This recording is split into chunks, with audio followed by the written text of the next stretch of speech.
선풍기는 색에 틀수록 시원할까? 연구가 밝힌 여름철 올바른 사용법. 무더운 여름이면 많은 사람들이 선풍기를 가장 강한 바람으로 틀어놓습니다. 바람이 강할수록 더 시원하고 더위를 빨리 식혀줄 것이라고 생각하기 때문입니다. 하지만 최근 연구에서는 예상과 다른 결과가 나왔습니다. 특히 노년층이라면 강풍보다 중간 세기의 바람이 심장 건강에 더 도움이 될 수 있다는 사실이 확인됐습니다. 폭염 속에서 진행된 실험. 캐나다 오타와 대학교 연구진은 65세부터 85세까지의 건강한 노년층을 대상으로 실험을 진행했습니다. 참가자들은 실내 온도 36도, 습도 45%의 폭염과 비슷한 환경에서 8시간 동안 머물렀습니다. 연구진은 참가자들을 세 그룹으로 나누었습니다.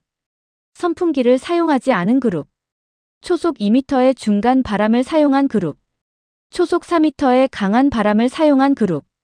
실험 동안 심부 체온과 심박수, 그리고 심박변이도 HRV를 지속적으로 측정했습니다. 처음 4시간은 큰 차이가 없었다. 더위에 노출된 초기에는 세 그룹 모두 비슷한 반응을 보였습니다. 몸속 체온이 올라가면서 심장은 더 많은 혈액을 보내기 위해 빠르게 뛰었고 심박변이도는 감소했습니다. 이는 몸이 뜨거운 환경에 적응하는 자연스러운 과정으로 이 시기에는 선풍기 바람의 세기만으로는 심장의 부담을 크게 줄이기 어려웠습니다. 시간이 지나자 결과가 달라졌다. 흥미로운 변화는 이후 4시간 동안 나타났습니다.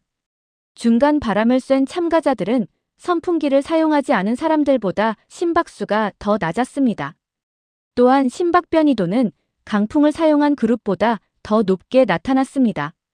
심박변이도는 자율신경계가 심장 박동을 얼마나 안정적으로 조절하는지를 보여주는 중요한 지표입니다. 일반적으로 이 수치가 높을수록 심장이 스트레스를 덜 받고 있다는 의미로 해석됩니다. 왜 강한 바람이 더 좋은 것은 아닐까? 많은 사람들이 바람이 강하면 무조건 더 시원하다고 생각합니다. 하지만 주변 공기의 온도가 피부보다 높으면 상황이 달라질 수 있습니다. 강한 바람은 뜨거운 공기를 몸으로 더 많이 전달해 오히려 열을 식히는 효과를 떨어뜨릴 수도 있습니다.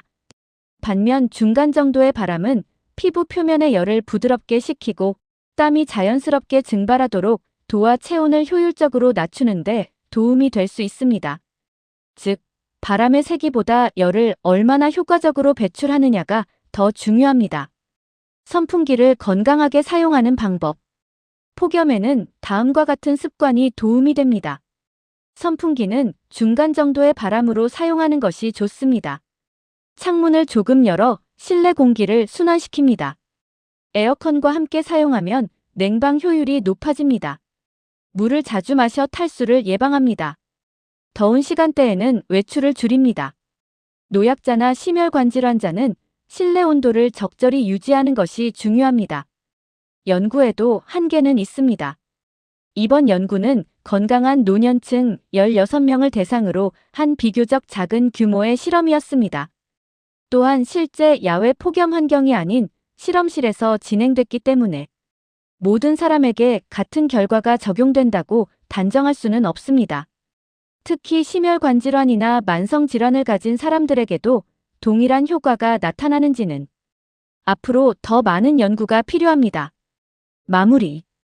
여름철에는 선풍기를 무조건 강하게 트는 것이 가장 좋은 방법이라고 생각하기 쉽습니다. 하지만 이번 연구는 중간 바람이 오히려 심장의 부담을 줄이고 체온 조절에도 더 유리할 수 있다는 가능성을 보여주었습니다. 더위를 이기는 비결은 강한 바람이 아니라 몸이 열을 자연스럽게 식힐 수 있도록 돕는 것입니다. 올여름에는 선풍기 바람을 한 단계 낮추고 충분한 수분 섭취와 적절한 실내 온도 관리까지 함께 실천해 건강하게 무더위를 이겨내시기 바랍니다.